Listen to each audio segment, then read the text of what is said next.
예, 안녕하세요. 오늘 좀 불편한 얘기 좀 하겠습니다. 어제 제가 그 의료인 면허 취소법 관련해서요. 그 개혁자유연합이 이제 성명서를 발표를 했지 않습니까? 당연히 그것을 갖다가 저희 사회디자인연구소 이제 이메일을 통해 가지고 한번 내보냈습니다. 한 뭐 10,000통가량 됩니다, 이게.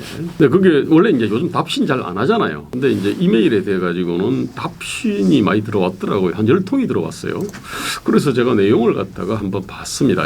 보니까 10통 중에 2통은 찬성이에요. 그러니까 저희 의견에 지지하고 공감을 하는데 8통은 아주 험악한 말을 갖다가 이렇게 하더만요. 당신 미친 거 아니냐? 참 한심하구나 생각이. 그 다음에 아니 꺼져 이 XX더라 이런 것들은 밥 처먹고 도대체 뭔 생각으로 쳐 사는 걸까? 면허 취소 찬성 뭐 메일 보내지 마라. 아니, 법을 어기면 뭐 의사라도 당연히 처벌을 받아야지. 그 대도 않는 소리.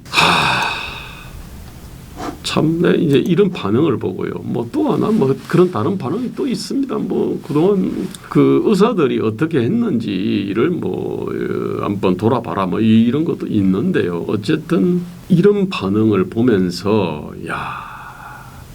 이 말도 안 되는 몰상식하고 모렴치한 법안에 대해 가지고 찬성하는 사람들이 이 사람들 무지렁이 아닙니다. 어쨌든 간에 메일을 갖다가 이렇게 보고 반응을 갖다가 하는 사람들이니까 대체로 화이트 칼라들일 텐데 정말로 이 반응이 정말 참담하거든요. 그런데 저는 이것이 현실이라고 생각합니다. 저는 문재인의 어떤 신년사라든지 어떤 행보를 갖다 보면서 저는 굉장히 역겹거든요. 뭐 예컨대 백신 접종 무료라는 것을 갖다가 굉장히 강조를 했습니다.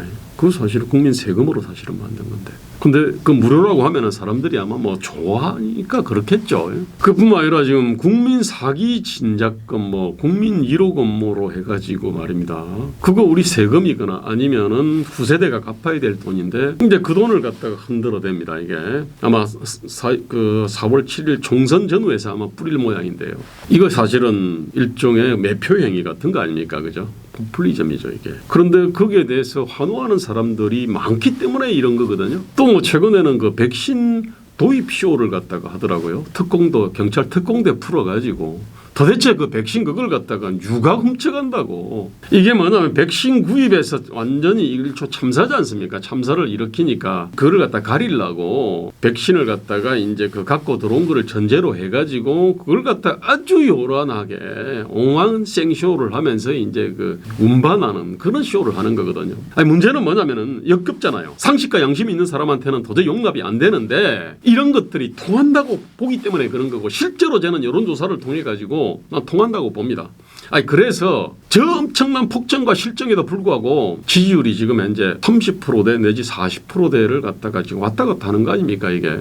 전 이것이 움직일 수 없는 현실입니다. 부인할 수 없는 현실이에요. 자 그러면은 이런 저열하고 사악한 대통령과 정부를 쫓아내기 위해 가지고 그러면은 당연히 어떤 보수 자유 우파 애국 세력의 어떤 혁신과 통합이 필요할 거 아닙니까, 그죠? 현실을 한번 봅시다. 저희는 통합을 위해 가지고 노력을 해왔기 때문에 참 생각이 다른 사람들을 갖다가 사실 많이 만납니다. 변희재하고 유석준 교수하고 저하고 3자가 국민의힘당으로는 안 된다라고 하는 주제로 토크쇼를 했습니다. 그게 이제 그 댓글 반응들이 굉장히 뜨거웠습니다. 근데 그 댓글 반응을 보니까 변희재 왜 부르냐 이겁니다. 변희재 가까이 하지 말라. 변희재 자꾸 부르면 나 탈당할 거야. 이렇게 하는 사람. 그 다음에 정규제 저거는 안 된다. 이렇게 하는 사람 있지 않습니까? 이런 사람들이 뭐 댓글창에서 막 서로 싸우더라고 이게. 전 사실 좀 놀랐습니다. 이게. 그뿐만 아닙니다.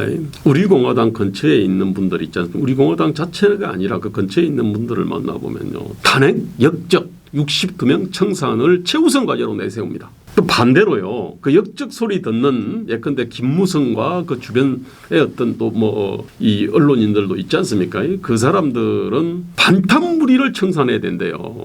4.15 총선 왜 졌냐? 그 탄핵에 대해서 애매모호한 입장을 취한 황교안이 당대표를 했기 때문에 망했다. 이렇게 봅니다. 지금도 이 사람들은 반탄무리 청산해야 된다고 이렇게 얘기합니다. 또 있습니다. 당연히 아마 둘이는 불구대천의 원수겠죠. 그죠? 자, 그 다음에 부정선거도 주장하시는 분들이 있습니다. 근데 부정선거도 원래는요, 관리부실에 대해 가지고는 다 동의합니다. 그 다음에 제도 결함이 있다. 아니 사전 투표가 어떻게 이틀씩이나 되냐 뭐 등등등 고쳐야 된다. 동의합니다. 그다음에 재난지원금 같이 현대판 고무신 뿌리기 같은 거 이거를 갖다 건절해야 된다. 동의합니다. 그다음에 신속한 대법원의 재검표가 필요하다는 거 다 동의하거든요. 이게 충분히 공동투쟁할 수 있는 거거든요. 그런데 이분들은 4.15 선거 결과 자체가 대규모 투개표 조작으로 됐다. 이런 얘기를 갖다 하고 거기에 동의하지 않는 사람들을 갖다 배척을 해버리거든요. 좀 그리 되면요 모든 선거가 의미 없어집니다. 이분들의 어떤 논리에 따르면은 그러면은 투표하러 갈 필요가 없네 이게. 그러면은 이게야말로 이제 사실은 그럼 증거가 뚜렷하면요 되는데 또 그것도 아니거든요. 그런데 제가 이런 말을 하면요 아마 뭐 격렬하게 반대할 겁니다. 저 사람은 안 된다. 아마 이럴 겁니다. 아마 보이십니다. 제가 작년 8월 12일 날 이 보수 문재인 정권에 반대하는 모든 제 세력들이 한번 통일 단결을 갖다가 하자라는 취지로 제가 진중권 교수도 모시고 정강훈 목사 모시고 그 중간에 있는 미래에 대한 행동의 이대순 그 변호사를 갖다가 모셨어요. 물론 이제 저도 이제 그 토론자로 뭐 주제 발표자로 나갔는데 진중권 교수가 정강훈 목사를 아주 극혐을 하더라고. 정강훈 목사 나오면 같이 안 한다고. 이런 빼주래. 결국은 어떻게 됐냐면은 뭐 진중권 교수 빠지고 정강훈 목사 다 빠졌습니다. 그래서 이제 이대순 미래에 대한 행동 대표하고 그럼 지하하고 뭐 그다음에 이제 그 주대환 씨 등이 이제 발제하고 토론하고 사회하고 뭐 그렇게 했습니다만은 지금도 그렇습니다. 정강훈 목사 근처에도 가지 마라 이러고 있습니다. 이게 그뿐만 아닙니다. 진보에만 선악 프레임이 있는 게 아니고요. 보수에도 선악 프레임이 있습니다. 진보의 선악 프레임은 건국과 산업화를 주도했던 대한민국의 주류 이승만 박정희로 이렇게 상징되는 주류를 갖다가 전부 다 악의 무리로 이제 생각을 합니다. 보수판 선악은 완전히 그 정반대입니다.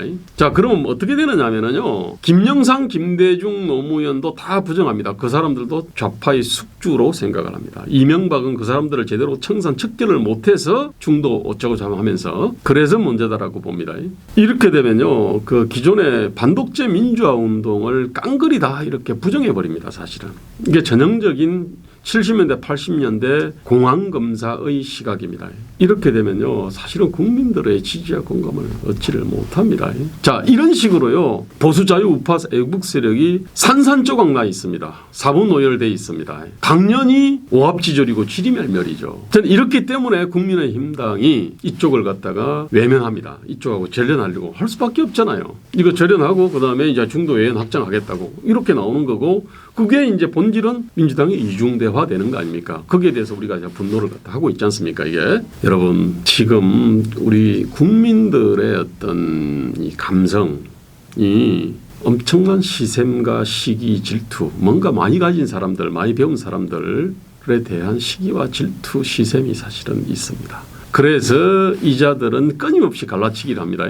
문재인 대통령이 나서가지고 의사와 간호사를 갖다가 이렇게 갈라치기를 갖다 해서 서로 싸우게 했지 않습니까? 그죠? 이런 식으로 해서 수십 번에 걸쳐가지고 지금 이 사람들이 하고 있습니다. 자, 그러면서 이제 예산을 가지고 이렇게 그냥 돈 뿌리기를 갖다가 하고 있는 겁니다. 그런데 그게 맞서 싸워야 될 쪽은 완전히 이렇게 짜갈라져 있지 않습니까? 이게 뿐만 아니라요. 나라 걱정이 치며 취급인 사람 너무 많습니다. 나토라고요. 노 액션 토크 온리만 한 사람들이 많습니다. 냉정히 보십시오. 행동하는 자유보수 우파에서요. 그 엄청난 어떤 그 세력이었는데 지금 서울시장 후보를 갖다가 낸 데는 저밖에 없습니다. 개혁자유연합밖에 없어요. 저는 처음에 여러 군데가 나와가지고요. 서울시장 후보는 당연히 감동과 재미도 있는 그런 경선판을 조직하려고 그랬고 뭐 내가 떨어져도 상관없습니다. 그 물소시개가 될 용의가 있었거든요. 그런데 아무도 안 나와.